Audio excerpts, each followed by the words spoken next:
as we mentioned yesterday, abruptly right in the middle of a story of the Mishkan and the Jews not complaining and everybody doing something together and building a home for God, and the amazing response.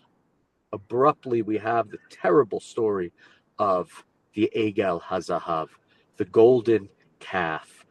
The Moshe is seemingly late, and the Jews go and they build a calf, Aaron seemingly leading them in some ways, and they say, Eila Elohecha Yisrael, Asher Alucha Meretz Mitzrayim.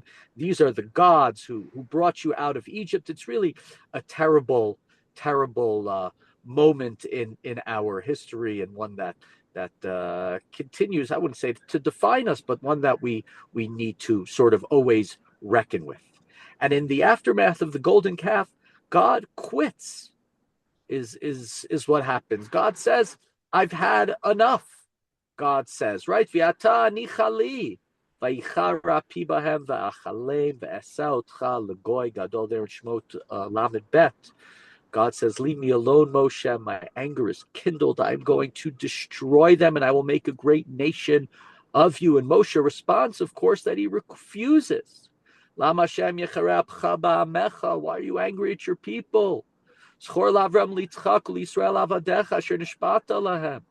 Go remember the promise you made to Abraham, to Isaac, and to Jacob. And it says, Vayinachem Hashem al hara'ah, that God, he gives some nichama. He's going to give a sense of compassion to the Jewish people. He's not going to destroy them. And God says to Moshe, he says, leave me alone, which is sort of a strange face. Why does God say to Moshe, leave me alone? If he wants to destroy them, destroy them. Who's going to stop him? And so there's an interesting idea here, which is that, right, God, it's almost like it's theatrical, it's theater. Right? God wants Moshe to say something. He's waiting for Moshe to say something. It's not the only place we have it. We have a similar idea back in the book of Breshit, where God says, sort of this narrated comment, how can I hide from Avraham what I plan to do in Sodom? Avram hayo yiyeh legoy gadol. Avram will become a great nation. He's going to teach his family justice, tzedakah, mishpat forever. I can't hide this from him. And he tells Avram, and of course we have the argument between Avram and God, and Avram tried to convince God not to destroy Sodom. Moshe here does the same thing. Moshe refuses to let God walk away. And Moshe does something more interesting. He doesn't defend Bnei Israel by saying that their sin was minor or it was small. He doesn't say, it wasn't so bad. He reframes the entire thing. What are the Egyptians going to say? Remember Avram, Yitzchak, and Yaakov. God, your identity is bound up with this people. And you knew this, and you accepted them, even with flaws, even with some of the problems that they have. And if you destroy them, you destroy your own promise and your own story. Moshe says to God, you cannot destroy your story. Right? This is sort of the birth of Jewish prayer as audacity and gumption and bravery and chutzpah. Think of the stories as Rav Levi Yitzchak of Berditchev and others who argue with God. How can you treat the Jewish people so poorly when the Jewish people, stay with you? But God, you accepted these people, and you have to accept people have flaws. People make mistakes. Mistakes happen. So Moshe refuses this, and God ultimately concedes. And something that's interesting about Moshe there is Moshe refuses God's offer. God makes this radical offer. Let's start again. You're going to be the Avraham. You're going to be the first Jew. You're going to be the new patriarch. It's going to be a clean slate. And Moshe refuses it. Moshe doesn't even seemingly answers it. Moshe, I'm not a founder. I'm a shepherd.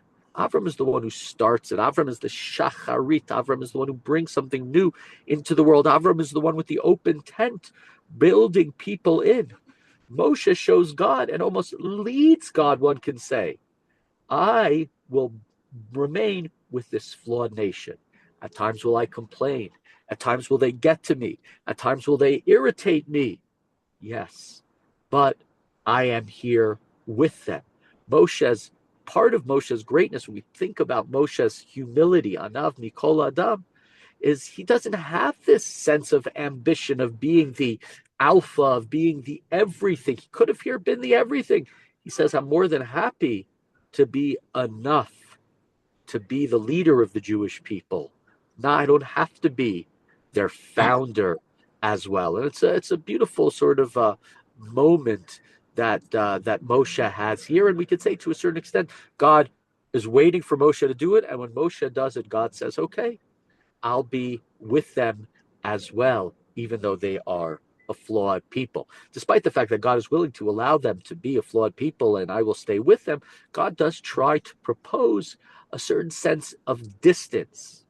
God says, and this is early in Parak Lamed Gimel, I'm going to send my angel in front of you. Why? I cannot be with you.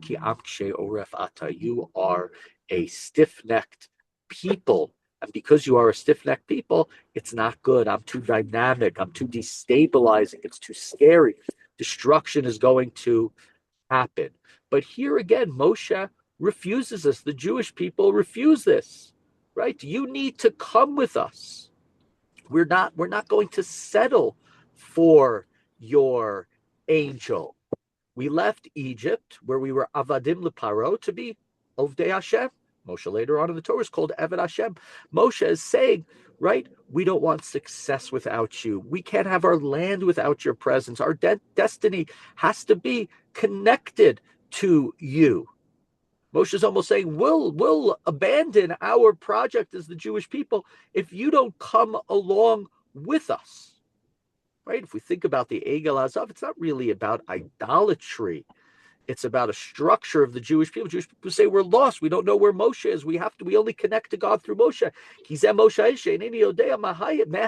We don't know what happened to Moshe. So God says, okay, what am I going to do? So it's not good if there's not Moshe. It's not good. There's not a golden calf. So I'll have your angel there. And then Moshe's gone. At least there's going to be an angel, right? So there'll be something there. They will go to the golden calf. But Moshe says there's a structure that's placed there, the Mishkan, when we can go in, when we're not allowed to go in, but you need to be there, God. We cannot just do it with your angel. That's not enough for us. We want you together with us, God, not just the angel, right? It's going to make things at times more problematic, more difficult and whatnot, but we need that. At the same time that Moshe is defending the Jewish people, at the same time that Moshe is standing up to God, refusing to take the role as the founder of a new nation, at the same time he's saying to God, we want you with there. Moshe is in the precarious position of the prophet, of being the prosecutor and the defendant, right? He's the defense attorney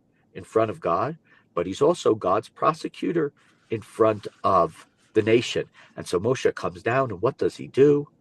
He breaks the 10 tablets. We've all seen the movie. We know the joke, right? And so that's what Moshe does. He breaks the tablets. He grinds the calf, and he calls, Mila Hashem Elai. He goes and he leads killing, destroying of many of the Jews who were involved in this terrible sin. But then he goes back up to the heavens, and what does he say? He says, Hareini na derachecha. He says to God, show me your ways. Hareini na kvodecha, show me your ways. And God, of course, responds to him and teaches him the Yud Gimel Midot, the 13 attributes of mercy. And right, what's going on here? It seems to be a very strange. Moshe's breaking the tablets. He's calling for execution. He leads a killing of Jews who were bad and whatnot. And then he says to God, "Show me your glory." So one way of understanding this, Moshe, when he breaks the luchot, the original luchot, he doesn't break them out of rage, but in recognition. The covenant cannot remain, the Brit cannot remain if we have these kind of people. It can't just be based on law. Moshe says, I need to understand your power. I need to understand how you are going to be merciful. And if I understand your ways of mercy, then maybe what we can do is we can create a people of mercy. It can't just be a covenant of God's power and God's strength. we also have to have a covenant that has mercy as an aspect to it. And here, when God reveals the Yud Gimel Midot Rachamim, the 13 attributes of mercy, all of a sudden, mercy comes and becomes part of the covenant. So it's almost, it's like one of these places. It's like the idea, in a sense, you could say it as tshuva, right? You have a relationship with somebody, you do something wrong. Let's not say somebody else does something. You do something wrong, you harm them. They come to you, and maybe they chew you out and whatnot, and you ask for mercy and you ask for forgiveness and you have a deeper relationship. We've made mistakes, errors have been made, but now we understand we'll make mistakes, but we know how to be kind, we know how to be merciful, we know how to be decent to each other. The Jewish people and God here, there was not this sort of the sense of mercy. There was God picking the Jewish people, which was a merciful act, but the Jews didn't necessarily do anything wrong up to this point. You could say they complained a couple of times. Were their complaints in the desert really so unjustified, as we've asked many times? Here we have mercy. We have another depth and a sense in the relationship. There's no relationship where one person does not harm the other. There's no relationship where one person does not make a mistake. I'm talking about real relationships that you have with people over years, family members. We say stupid things, we do things wrong, we make mistakes, we make errors, sometimes purposely, sometimes it's a mistake of omission. But here, what it allows in the long run is a greater relationship between God and the Jewish people. But unfortunately, what happens is it happens as a result of sin. And so, but we have a real transformation here with the Aseret HaDibrot. We have a real transformation here in the aftermath of the golden calf. We have a change in the nature of the relationship, and that change is brought about due to Moshe's radical action towards God and Moshe's radical action towards the Jewish people. Moshe has picked as the leader of the Jewish people because of what he does in identifying with the underdog, the Jews, and he becomes the Jewish people's leader because he identifies with the underdog, with the girls who are being abused. He throws daughters at the well, and he defends God, and he comes to Paro. He doesn't want to do it, but this is what he does. And here, this is the in many ways the greatest moment of Moshe's life. Moshe's arguing for the Jewish people, and Moshe's arguing against the Jewish people towards them. He defends the defenseless, whether that defenseless one, in a sense, it's not defenseless, is God. He defends the defenseless if that defenseless one is the Jewish people. And this is Moshe's great moment. We'll give me an extra minute. I think we talked about this way back a long time ago when we talked about Eliyahu. One of the moments of Eliyahu's life, he's told to journey 40 days in the desert to Har Chorev, which is Sinai. And he's told to journey there, and he's supposed to be doing he's supposed to learn the lessons of Moshe. 40 days into the desert to Har Chorev.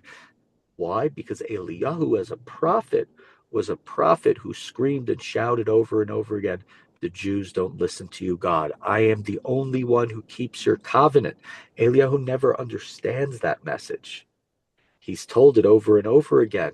God, why am I here? And God tries to convince him and teach him to change his ways. And Eliyahu, who doesn't get it, Eliyahu, in a sense, is fired. And Moshe and Eliyahu, in a sense, are sort of the poles of the different prophets. Moshe, the ultimate defender of the Jewish people, even at their worst moments. And Eliyahu, unfortunately, he gets the idea of prosecuting the people, but never the idea of defending them. And so it's interesting to think about the difference between the two. Again, that's a story for a different time, which we can come back to a different day, but very important that we understand, Eliyahu as well through the prism here of the unfortunate event of the golden calf, but the long-term fortunate consequence that we learn much more about God's mercy and thus the importance of us being merciful as well.